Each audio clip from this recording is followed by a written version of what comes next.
ವೇದಿಕೆ ಮೇಲೆ ಆಸೀನರಾಗಿರ್ತಕ್ಕಂಥ ನಮ್ಮ ರಾಜ್ಯದ ವಿರೋಧ ಪಕ್ಷ ನಾಯಕರು, ಅದೆಲ್ಲದಕ್ಕಿಂತ ಹೆಚ್ಚಾಗಿ ನನಗೆ ಪ್ರೀತಿಯ ಅಣ್ಣ ಇದ್ದೆ. ಬಟ್ ನಾನು ಸ್ವಲ್ಪ ದಿನದಿಂದ ಎಸ್ಕೇಪ್ ಆಗಿದ್ದೆ, ಅವ್ರಿಗೆ ಸಿಕ್ಕಿರಲಿಲ್ಲ. ಅವ್ರಿಗೆ ಒಂದು ಡೌಟ್ ಇತ್ತು, ಯಾಕೆ ನನ್ನ ಮಗ ಗೊತ್ತಾಗಿಲ್ಲ ನಾನು. ಅದು ಸ್ವಲ್ಪ ವೈಯಕ್ತಿಕ ಕಾರಣ, ನನಗೆ ಸ್ವಲ್ಪ ಹೆಲ್ತ್ ಅಪ್ಸೆಟ್ ಆಗಿಬಿಟ್ಟಿತ್ತು. ಈ L4 L5 ಅನ್ನೋದು ಏನೋ ಒಂದು ಪ್ರಾಬ್ಲಮ್ ಆಗಿ ಸ್ವಲ್ಪ ಅದು ಟ್ರೀಟ್ಮೆಂಟಲ್ಲಿದ್ದೆ ನಾನು. ಈಗ ಪರವಾಗಿಲ್ಲ. ಶುಡ್ ಥ್ಯಾಂಕ್ ಓಂಕಾರ್ ಅಂತ ನಮ್ಮ ಯೋಗಾಪಟುಗಳು ಮತ್ತು ನನ್ನ ಸುಮಾರು US ಎಲ್ಲ ಹೋಗಿ ಟ್ರೀಟ್ಮೆಂಟ್ ತೊಗೊಂಬಂದಿದ್ದೀನಿ. ಈಗ ಪರವಾಗಿಲ್ಲ, ಆರಾಮಾಗಿದ್ದೀನಿ. ಮಧ್ಯೆ ಹೇಳ್ಬಿಟ್ರೆ ಸ್ವಲ್ಪ ಏನಾಗೋಗ್ಬಿಡುತ್ತೆ, ದಿನ ನ್ಯೂಸಲ್ಲಿ ಬರೋಕ್ಕೆ ಸ್ಟಾರ್ಟ್ ಆಗ್ಬಿಡುತ್ತೆ, ಏನೋ ಆಗೋಗ್ಬಿಟ್ಟಿದೆ ಎಪ್ಪನಿಗೆ ಅಂತ. ಅದಕ್ಕೆ ಭಯ ಬಿದ್ದು ಸಿಕ್ಕಿಲ್ಲ, ಯಾರು ಹೇಳೋಕ್ಕೆ ಹೋಗಿಲ್ಲ. ಈಗ ಆರಾಮಾಗಿದ್ದೀನಿ. ಈ ಒಂದು ವೇದಿಕೆ ಬಂದು ಭಾಳ ಅರ್ಥಪೂರ್ಣವಾದಂಥ ವೇದಿಕೆ. ಅಶೋಕ್ ಅವರು ಅವ್ರ ಬದುಕಲ್ಲಿ ತುಂಬ ಒಳ್ಳೊಳ್ಳೆ ಕೆಲಸ ಮಾಡ್ತಾರೆ. ನಾನು ಯಾವಾಗಲೂ ಹೇಳಿದ್ವಿ ಅವ್ರಿಗೆ, ನೀವು ಮಾಡೋ ಕೆಲಸನ PR ಮಾಡಿಸ್ಬೇಕು. ಒಳ್ಳೆ ಅತ್ಯುತ್ತಮವಾಗಿರುವಂಥವ್ರನ್ನ ಹಿಡಿದು ಜನತೆಗೆ ಗೊತ್ತಾಗಬೇಕು. ಇಲ್ಲಾಂದರೆ ಎಲ್ಲೂ ಮರೆಯಾಗಿ ಹೋಗ್ಬಿಡುತ್ತೆ ನೀವು ಮಾಡೋ ಒಳ್ಳೊಳ್ಳೆ ಕೆಲಸಗಳು. ಯಾಕಂದರೆ ವಿಶೇಷವಾಗಿ ಈ ರಾಜಕೀಯ ಕ್ಷೇತ್ರ ಹೇಗಿರುತ್ತೆ ಅಂದರೆ, ನಮ್ಮ ಹೃದಯದಿಂದ 100% ಎಫರ್ಟ್ ಆಗಿ ಕೆಲಸ ಮಾಡಿದ್ರು ಕೂಡ ನಮ್ಮನ್ನು ಅಪ್ರಿಷಿಯೇಟ್ ಮಾಡೋದಕ್ಕಿಂತ ಎಲ್ಲೋ ಒಂದು ತಪ್ಪನ್ನು ಹುಡುಕ್ತಾ ಇರ್ತಾರೆ ದಿನ. ಆ ಒಂದು ತಪ್ಪು ಸಿಕ್ಬಿಟ್ರೆ ಸಾಕು, ನಮ್ಮ 99 ಕೆಲಸವನ್ನು ಮನ್ಪಾಲು ಮಾಡ್ಕೊತಾರೆ. ಅಂಥ ಒಂದು ಡೇಂಜರ್ ಫೀಲ್ಡ್ ನಮ್ಮದು. ಅವರು ಎಷ್ಟೆಷ್ಟೋ ಕೆಲಸ ಮಾಡಿದ್ದಾರೆ, ಅದನ್ನು ನಾನು ಈ ವೇದಿಕೆಯಲ್ಲಿ ಹೇಳೋದು ಬೇಕಾಗಿಲ್ಲ. ಮಾಧ್ಯಮದ ಮಿತ್ರರ ಮುಖಾಂತರ ಎಲ್ರಿಗೂ ಗೊತ್ತಿದೆ. ಒಂದು ಕೆಲಸ ಮಾಡಿದ್ದಾರೆ, ಅದು ಇವತ್ತು ಕೂಡ ನನ್ನ ಹೃದಯದಲ್ಲಿ ಯಾವ ಥರ ಒಂದು ಭಾವ ಮೂಡಿದೆ ಅಂದರೆ, ಇವತ್ತು ಅವರು ತಂದೆಯಾಗಿ ಇವತ್ತು ಅವರ ತಂದೆಗೆ ಒಂದು ಏನು ಹೇಳ್ತೀರಿ, ಒಂದು ಪ್ರೀತಿ ಸಲ್ಲಿಸುವಂಥ ಒಂದು ಕಾರ್ಯಕ್ರಮ ಮಾಡಿರ್ಬೋದು. ಆದರೆ ಕೊರೋನಾ ಟೈಮಲ್ಲಿ ಎಷ್ಟೋ ಜನ ತಂದೆ ತಾಯಿಗಳಿಗೆ ಅವರು ಮಗನಾಗಿ ನಿಂತು ಅವ್ರ ಋಣವನ್ನು ಕೊಡ್ತಾರೆ. ಅವರ ಮಕ್ಕಳು ಕೂಡ ಮಾಡಿರಲ್ಲ. ಎಂಥ ದೌರ್ಭಾಗ್ಯದ ಬದುಕು ಅಂದರೆ, ಆ ಕಾಯಿಲೆ ಏನಿದೆ ಅಂದರೆ, ಅದು ಹತ್ರ ಹೋದರೆ ನಮ್ಗೆ ಬಂದ್ಬಿಡುತ್ತೆ, ಮುಟ್ಬಿಟ್ರೆ ಬಂದ್ಬಿಡುತ್ತೆ. ನಾವು ನೀವೆಲ್ಲ ನೋಡಿದ್ವಿ. ಕೇಂದ್ರದ ಮಂತ್ರಿನೂ ಕೂಡ ಗುಂಡಿ ಒಳಗೆ ಬಿಸಾಕೋದು ನೋಡಿದ್ವಿ, ಎಷ್ಟು ವಿಕೃತವಾಗಿ ಬಿಸಾಕುವಂಥ ಹಣೆ ಬರ. ಅಂಥ ಸಮಯದಲ್ಲಿ ನನಗೇನಾದರೂ ಪರವಾಗಿಲ್ಲ, ನಾನು ಅವ್ರ ಆತ್ಮಕ್ಕೆ ಶಾಂತಿ ಸಿಗಬೇಕು ಅಂತೇಳಿ ಶ್ರೀರಂಗಪಟ್ಟಣದಲ್ಲಿ ಕೂತು ಲಕ್ಷಾಂತರ ಜನ ಆತ್ಮಕ್ಕೆ ಅವರು ಶಾಂತಿನ ಕೊಡುವಂಥ ಕೆಲಸ ಮಾಡ್ದಲ್ಲ, ಒಂದು ಕೆಲಸ ಸಾಕು ಅವ್ರು ಬರುತ್ತೆ. ಇವತ್ತು ಭಾಳ ಒಂದು ಅದ್ಭುತವಾದಂಥ ಈ ಕಾರ್ಯ. ಇದು ಪ್ರತಿಯೊಬ್ಬರೂ ನಮಗೆಲ್ಲ 7 ಕತೆ ವಯಸ್ಸಾಗಿದೆ. 7 ವರ್ಷ ಅಂತೆ ಕತೆಗೆ ಪೂರ್ಣಾಯುಷು. ಅದು 8 7 ಹಾಕ್ಬಿಟ್ರೆ ಎಷ್ಟು ಅದೆಲ್ಲ ದಾಟಿ ಬಂದಿದ್ದೀವಿ. ನನಗೆ I'm 62. ಅಶೋಕಣ್ಣ ನನಗೇನೋ ದೊಡ್ಡವರು. ನಮ್ಮ ಕೆಲಸ ಏನು ಅಂತ ಅಂದರೆ, ಒಪ್ಪುತ್ತಾರೋ ಬಿಡ್ತಾರೋ ಸಮಾಜಕ್ಕೆ ಹೇಳ್ಬಿಡ್ಬೇಕು. ನಾವು ನಮ್ಮ ಅನುಭವಗಳನ್ನ ಹೇಳಲೇಬೇಕು. ಕೇಳೋರು ಮತ್ತು ಅದನ್ನು ಕೇಳಿಸ್ಕೊಂಡು ಶಾರ್ಟ್ಕಟ್ಟಲ್ಲಿ ಬೆಳೆಯುವಂಥವ್ರು ಹೃದಯದಲ್ಲಿ ಇಟ್ಕೊಂತಾರೆ. ಅಣಕ ಮಾಡೋರು ದಿನ ನೀವು ಏನೇ ಮಾಡಿ ಅಣಗಿಸ್ತಾನೇ ಇರ್ತಾರೆ. ಅದಕ್ಕೂ ಕೂಡ ಭಾಗವತದಲ್ಲಿ ಒಂದು ಭಾಳ ಬೆಸ್ಟ್ ಉದಾಹರಣೆನ ಹೇಳಿದ್ದಾರೆ. ಅವಧೂತ ಸ್ಥಿತಿಯಲ್ಲಿದ್ದಂಥ ಅವನ ಗುರುನ ಕಲ್ತ್ಕೊಂಡು ಹೊಡಿತಾ ಇರ್ತಾರೆ, ಹುಚ್ಚ ಪೆದ್ದ ಅಂತ. ನಾರದರವ್ರು ಕೇಳ್ತಾರೆ, ಏನಪ್ಪ ನಿನಗೆ ಬೇಜಾರಾಗಲ್ವಾ, ಇವರೆಲ್ಲ ಎಷ್ಟೊಂದು ಇದು ಮಾಡ್ತಾರಲ್ಲ ಅಂತ. ಅವ್ರು ಒಂದೇ ಒಂದು ಮಾತಂತಾರೆ, ಯಾವತ್ತೂ ಕೂಡ ನಮ್ಮನ್ನು ಅಣಕ ಮಾಡೋರು, ನಮ್ಮನ್ನು ಬೈಯೋರು ಹೆಚ್ಚಿಗೆ ಆಗಬೇಕು ಅಂತ ನಾವು ಪ್ರಾರ್ಥನೆ ಮಾಡಬೇಕು. ಯಾಕೆ ಅಂದರೆ, ನಮ್ಮ ಕರ್ಮಗಳನ್ನೆಲ್ಲ ಅವರು ಬೈಗಳದ ಮುಖಾಂತರ ಕಮ್ಮಿ ಮಾಡ್ತಾರೆ. ಹಾಗಾಗಿ ಅವ್ರು ಬೈಯೋರು ಇರಬೇಕು. ಯಾವತ್ತಿದ್ದು ತುಂಬ ಒಳ್ಳೆಯದು ನಮಗೆ ಅಂತ ಅದನ್ನು ನಾವು ಸ್ವೀಕಾರ ಮಾಡಬೇಕು. ಹಾಗಾಗಿ ನಮಗೆ ತಿಳಿದಿದ್ದನ್ನು ನಾವು ಹೇಳಬೇಕಾಗ್ತದೆ. ತಂದೆ ಎಂಬತಕ್ಕಂಥ ಒಂದು ದೇವರನ್ನು ಇವತ್ತು ಗೌರವಿಸಬೇಕು ಅಂತ ನಾವು ಪ್ರಚೋದನೆ ಮಾಡಬೇಕು. ಇವತ್ತೇನಾಗಿದೆ, ಪಾಶ್ಚಿಮಾತ್ಯ ದೇಶಗಳು, ಮಲ್ಟಿನ್ಯಾಷನಲ್ ಕಂಪನಿಗಳು ತಮ್ಮ ಹಣೆ ಬರವನ್ನು ಹೆಚ್ಚಿಸ್ಕೋಬೇಕು, ಅವರ ದುಡಿಮೆ ಹೆಚ್ಚಾಗಬೇಕು ಅಂದಾಗ ಅವರು ಕೆಲವು ಕಾಂಟೆಂಟ್ಗಳನ್ನ ಈ ಸಮಾಜಕ್ಕೆ ಬಿಡ್ತಾರೆ. ಲವರ್ಸ್ ಡೇ ಅವತ್ತು ಏನು ಕೋಟ್ಯಾಂತರ ರೂಪಾಯಿ, ಕೋಟ್ಯಾಂತರಲ್ಲ ಬಿಲಿಯನ್ ಗಟ್ಟಲೆ ರೋಜಾವಗಳು ವ್ಯಾಪಾರ ಆಗ್ತದೆ. ಹಾಗೆ ಒಂದೊಂದು ದಿನಕ್ಕೆ ಒಂದೊಂದು ಹೆಸರಿಟ್ಬಿಡ್ತಾರೆ. ಇಟ್ಬಿಟ್ರೆ ಅವತ್ತೆಲ್ಲ ಸಿಕ್ಕಾಬಟ್ಟೆ ವ್ಯಾಪಾರ ಮಾಡ್ಕೊತಾರೆ. It's all content. ಆದರೆ ನಮ್ಮ ಸನಾತನ ಧರ್ಮದಲ್ಲಿ ತಂದೆ ಮತ್ತು ತಾಯಿ ಎಂಬವರಿಗೆ ಯಾವ ಅಡ್ವರ್ಟೈಸ್ಮೆಂಟು ಬೇಕಾಗಿಲ್ಲ. ಅದನ್ನು ಸಾಕ್ಷಾತ್ ಶಿವನೇ ಹೇಳಾಗೋಯ್ತು.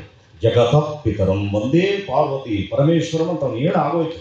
ಈ ವಿಶ್ವದಲ್ಲಿ ಯಾರೂ ಇಲ್ಲ ಕಣೆ, ಆ ದೇವರು ನಿನಗೆ ಜನ್ಮ ಕೊಟ್ಟಂಥ ತಂದೆ ತಾಯಿ ಇಬ್ಬರೇ ದೇವರಿಗೆ. ಯಾವ ದೇವರು ಬೆಟ್ಟದಲ್ಲಿಲ್ಲ, ಗುಡ್ಡದಲ್ಲಿಲ್ಲ, ಆಲಯದಲ್ಲಿಲ್ಲ, ನಿನ್ನ ಮನೆ ಒಳಗೆ ತಂದೆ ತಾಯಿ ರೂಪದಲ್ಲಿ ನಾನು ಅವ್ರನ್ನ ಇಟ್ಬಿಟ್ಟಿದ್ದೀನಿ ಅಂತ ಹೇಳ್ಬೋದು.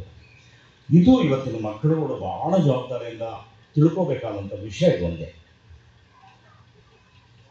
ಎಂಥ ಅದ್ಭುತ ಅಂದರೆ, ಈ ಜಗತ್ತೇ ಸೃಷ್ಟಿಯಾದಾಗ ಪ್ರಜಾಪತಿಗಳ ಮುಖಾಂತರ ಜನರನ್ನು ಹೆಚ್ಚಿಗೆ ಜನಸಂಖ್ಯೆ ಮಾಡಬೇಕು ಅನ್ನೋ ಒಂದು ಕಾಲಘಟ್ಟಗಳೆಲ್ಲ ಹಿಂದೆ ಸಾವಿರಾರು ವರ್ಷದ ಕಥೆಗಳಿವೆಲ್ಲ. ಅವತ್ತಿಂದಲೂ ಕೂಡ ಬಂದಂಥದ್ದು ಒಂದೇ, ದೇವರು ನಾನು ನಿನ್ನ ತಂದೆ ಮತ್ತು ತಾಯಿ ಸ್ವರೂಪದಲ್ಲಿ ನಿನ್ನ ಜೊತೆಗೆ ಇರ್ತೀನಿ ಅನ್ನೋದು ತಿಳ್ಕೊಬಿಟ್ರೆ ಸಾಕು ಮಕ್ಕಳು. ಒಂದು ಸ್ವ ಅನುಭವ ಇದೆ. ಯಾವ ಮಕ್ಕಳು ತಮ್ಮ ತಂದೆ ತಾಯಿಗಳಿಗೆ ವಿಧೇಯರಾಗಿದೆ, ಇರಲಿ ನಿಮ್ಮ ಆಸೆಗಳು ಸಾಕಷ್ಟು ಇರುತ್ತೆ, ಆದರೆ ವಿಧೇಯತೆ ಇರಬೇಕು. ಯಾವುದೇ ಒಂದು ಕೆಲಸಕ್ಕೆ ಹೋಗ್ಬೇಕಾದ್ರೆ ಏನೂ ಮಾಡೋದು ಬೇಕಾಗಿಲ್ಲ, ಒಂದು ಸಾಷ್ಟಾಂಗ ನಮಸ್ಕಾರ ನಿಮ್ಮ ತಂದೆ ತಾಯಿ ಕಾಲಲ್ಲಿ ಬಿದ್ದು ಆಚೆ ಹೋಗಿ, ಮಗ ನಿಮ್ಮನ್ನು ಯಾರಾದರೂ ತಡೆದ್ರೆ ನಿಮ್ಮ ಬೆಳವಣಿಗೆನ ನನಗೆ ಬಂದು ಪ್ರಶ್ನೆ ಕೇಳಿ, ನಿಮಗೆ ಸೋಲೆ ಇರೋದಿಲ್ಲ. ಅಂಥ ಬ್ಯೂಟಿಫುಲ್ ಪೂಜೆ ಅದು. ಹೋಗಿ ಋತ್ವಿಕೃಷ್ಣಗಳನ್ನೆಲ್ಲ ಕರ್ಕೊಂಬಂದು 100 ಜನ 200 ಜನ ಎಲ್ಲ ಕುತ್ಕೊಂಡು ಪೂಜೆ ಮಾಡಿಸಿ, ನೋ ಯೂಸ್. ಅವನ ದಿನ ಈ ಟಿ ವಿಗಳಲ್ಲಿ ಶಾಸ್ತ್ರ ಹೇಳ್ತಾರಲ್ಲ, ಅವ್ರ ಹತ್ರ ಶಾಸ್ತ್ರ ಕೇಳಿ, ಅವರು ಮಹಾನ್ ದರಿದ್ರ. ಅವರು ದಿನ ಬೆಳಗ್ಗೆ ಎದ್ದರೆ ಎಂಥ ಭಯ ಹಿಡಿಸ್ತಾರಂದರೆ, ನೋಡ್ರಿ ನಾನು ಜ್ಯೋತಿಷಾಸ್ತ್ರದ ವಿದ್ಯಾರ್ಥಿ, ಅವನು ಯಾರೋ ಸ್ವಾಮೀಜಿ ನೋಡ್ತೀನಣ್ಣ, ಎಷ್ಟು ಕೋಪ ಬರುತ್ತೆ ನನಗೆ ಅಂದರೆ, ಮಣಿ ಹಾಕಿರ್ತಾನೆ, ಕಾವಿ ಹಾಕಿರ್ತಾನೆ, ಮುಗಿದೋಯ್ತು, ನಾಶ ಈ ವರ್ಷ ನೀವು ಸತ್ತೋದ್ರಿ ನೀವು. ಅವ್ನು ನನಗೆ ಚೆನ್ನಾಗಿ ಗೊತ್ತು. ಒಂದು ಲಾಸ್ಟ್ ಎಲ್ಲಿಗೆ ಬಂದು ನಿಲ್ಲಿಸ್ತಾನೆ ಇದ್ರೆ, ನಮ್ಮ ಮಠದಲ್ಲಿ ಒಂದು ಕಾರ್ಯಕ್ರಮ ಮಾಡ್ತಾ ಇದ್ದೀವಿ, ನೀವೆಲ್ಲ ರಿಜಿಸ್ಟರ್ ಆಗ್ಬಿಟ್ಟು ದುಡ್ಡು ಕಟ್ಬಿಡಿ, ನಾವು ನಿಮಗೆ ಪರಿಹಾರ ಮಾಡ್ಬೋದು. ಯಾವನು ಪರಿಹಾರ ಮಾಡೋಕ್ಕಾಗೋದಿಲ್ಲ, ಅದನ್ನು ಮಾಡೋಕ್ಕೆ ತಾಕತ್ತಿರೋದು ತಂದೆ ತಾಯಿ ಇಬ್ಬರಿಗೂ ಮಾತ್ರ, ಬರೀ ಯಾರಿಗೂ. ಇದು ಎಂಥ ಅದ್ಭುತ ಈ ತಂದೆ ತಾಯಿ ಅನ್ನೋ ಒಂದು ಜರ್ನಿ. ಅಂದರೆ ನಿಮಗೆ ಎಲ್ಲ ಬರಬೇಕು, ಅದು ಪ್ರಾಕೃತಿಕವಾಗಿ ನೀವು ಅದನ್ನು ತಿಳ್ಕೊಬಿಟ್ರೆ ಮಾತ್ರ ತುಂಬ ಸಂತೋಷ ಪಡ್ತೀರಿ ನೀವು. ಇದು how the generation starts and ಹೇಗೆ ಎಂಡ್ ಆಗುತ್ತೆ, ಇದು ಭಾಳ ಅದ್ಭುತ ತಿಳ್ಕೊಳೋದಕ್ಕೆ. ತುಂಬ ಖುಷಿ ಅನಿಸುತ್ತೆ ನಿಮಗೆ. ತಂದೆ ಅನ್ನೋ ಒಂದು ಕ್ಯಾರೆಕ್ಟರ್ ಇದೆಯಲ್ಲ, ಅದು ಒಬ್ಬ ತಪಸ್ವಿ ಇದ್ದಂಗೆ. ಅವನು ಎಷ್ಟು ಚೆನ್ನಾಗಿ ಅವನು ಯಾವುದೋ ಒಂದು ವಸ್ತುನ ಕಾಯ್ತಾನೆ. ಅದು ಯಾವುದು ಅಂದರೆ, ತನ್ನಲ್ಲಿ ಅಡಕವಾಗಬೇಕಾಗಿರುವಂಥ ಮುಂದಿನ ಜನಾಂಗದ ಪಿಂಡವನ್ನು ಎಲ್ಲಿಂದ ಹುಡುಕ್ತಾನೆ ಅದನ್ನು. ಇವತ್ತು ಸೈನ್ಸಲ್ಲಿ ಹೇಳ್ದಂದ್ರೆ ಬೇರೆ ಥರ ಹೇಳ್ಬಿಡ್ತಾರೆ, ಭಾಳ ದರಿದ್ರವಾಗಿ ಹೇಳ್ತಾರೆ, ಅದನ್ನು ನನಗೆ ಇಷ್ಟ ಇಲ್ಲ. ಅದನ್ನು ನಿಜ ಏನು ಅಂದರೆ, ಪ್ರಕೃತಿಯಿಂದಲೇ ಆ ಮಗುವನ್ನು ಅಪೇಕ್ಷೆ ಪಡ್ತಾನೆ. ಹೇಗೆ ನೋಡಿ, ಮೋಡದಲ್ಲಿ ಮಳೆ ಸೃಷ್ಟಿಯಾಗಿ ಭೂಮಿಗೆ ಬಂದು ಬಿದ್ದು ಅಲ್ಲಿ ಯಾವುದಾದ್ರೂ ಫಸಲುಗಳು ಬೆಳೆದಾಗ ಯಾವ ಆಹಾರವನ್ನು ಒಬ್ಬ ತಂದೆ ತಿಂದಿರ್ತಾನೆ, ಅವನು ಆ ಪಿಂಡವನ್ನು ತನ್ನ ದೇಹದಲ್ಲಿ ಇಟ್ಕೊಂಡಿರ್ತಾನೆ, ತಾಯಿಗೆ ನಂತರ ಕೊಡ್ತಾನೆ. ಇದು ಮಜಾ ನೋಡಿ ಹೆಂಗಿದೆ ಅಂತ. ಅದಕ್ಕೆ ಹೇಳೋದು, ಯಾವುದೇ ಕೆಲಸವನ್ನು ಮಾಡಬೇಕಾದ್ರೆ ನ್ಯಾಯ, ನೀತಿ, ಧರ್ಮ, ಸತ್ಯ ಉಳಿಸ್ಕೊಂಡಾಗ ಅಂತ್ಯ ಸಂಸ್ಕಾರ ಆಗ್ತದಲ್ಲ, ಹಾಗೇನು ನಾವು ಪ್ರಕೃತಿಗೆ ಸೇರ್ತೀವಿ ವಾಪಸ್ಸು. ತಿರ್ಗಾ ಏನ್ರಲ್ಲಿ ಮಾಡ್ತಾರೆ, ಇಲ್ಲ ಉಳ್ತಾರೆ, ಇಲ್ಲ ಸುಡ್ತಾರೆ, ಮತ್ತೆ ಮಳೆ ಬರುತ್ತೆ. ಅದೇ ನೋಡಿ ನಮ್ಮನ್ನು ಕರ್ಕೊಂಡು ಹೋಗುವಂಥ ಯಂತ್ರ, ಅದೇ ಬಹಳ ದೊಡ್ಡ ಯಂತ್ರ ಅದು. ತಿರ್ಗಾ ವಾಪಸ್ಸು ನಮ್ಮ ಜೀವನ ಹೋಗುತ್ತೆ ಮೇಲ್ಗಡೆಗೆ, ತಿರ್ಗಾ ವಾಪಸ್ ಸೈಕಲ್ ಬರುತ್ತೆ ವಾಪಸ್ಸು, ತಿರ್ಗಾ ಬಂದು ಭೂಮಿಯಲ್ಲಿ ಹುಟ್ಟುತ್ತೆ. ಅದನ್ನು ಆಹಾರವಾಗಿ ಯಾರು ತಗೋತಾನೆ, ಅವರೇ ತಂದೆ. ಅದನ್ನು ಯಾರು ದಾನ ಕೊಡ್ತಾನೆ, ಅವರೇ ತಾಯಿ. ಸೊ ಮೊದಲು ದೇವರು ತಂದೆನೇ, ಆಮೇಲೆ ನಿಮಗೆ ಲಾಸ್ಟ್ಗೆ ತಾಯಿ. ಯಾಕಂದರೆ ನಮ್ಮನ್ನು ತಮ್ಮ ಭೂಮಿಯಲ್ಲಿ ತಪ್ಪಿ ಬಾಚಿ ಬಾಮಗನೆ ಅಂತ ಭೂಮಿಯಲ್ಲಿ ನಮ್ಮನ್ನು ಉಣಿಸ್ಕೊಳೋದು ಯಾರು, ತಾಯಿಯವಳು, ಭೂಮಿ ತಾಯಿ ಅಂತಾರೆ ಅದಕ್ಕೆ. ಸೊ ಹಾಗಾಗಿ ಪ್ರಕೃತಿಯಲ್ಲೇ ತಂದೆಯೂ ಇದ್ದಾನೆ, ತಾಯಿಯೂ ಇದೆ. ಇದೇ ಎಲ್ಲ ಧರ್ಮಗ್ರಂಥಗಳು ಹೇಳೋ ಅಂಥದ್ದು. ಇವತ್ತು ಸೈನ್ಸ್ ಜನ್ರೇಷನ್ ನಾವು ಮಾತಾಡೋಕ್ಕಾಗೋದಿಲ್ಲ, ಹೇಳೋ ಪೇಷನ್ಸ್ ಇಲ್ಲ. ಈಗ ನಾವು ಯಾವುದಾದ್ರೂ ಒಂದು ಒಳ್ಳೆಯ ಅಂಶವನ್ನು ನಮ್ಮ ಒಂದು ಜಾಲತಾಣದ ಮುಖಾಂತರ ಯಾವುದೋ ಹಾಕ್ತೀವಿ ಅಂತ ತಿಳ್ಕೊಳ್ಳಿ, ನೀವು ಆ ಲೈಕ್ಸ್ನ ನೋಡ್ಬಿಟ್ರೆ ಆ ಯೋಗ್ಯತೆ ಗೊತ್ತಾಗ್ಬಿಡುತ್ತೆ ಪ್ರಪಂಚದ್ದು. ಒಳ್ಳೆಯ ವಿಷಯಕ್ಕೆ ಲೈಕ್ಸ್ ಬರಲ್ಲ.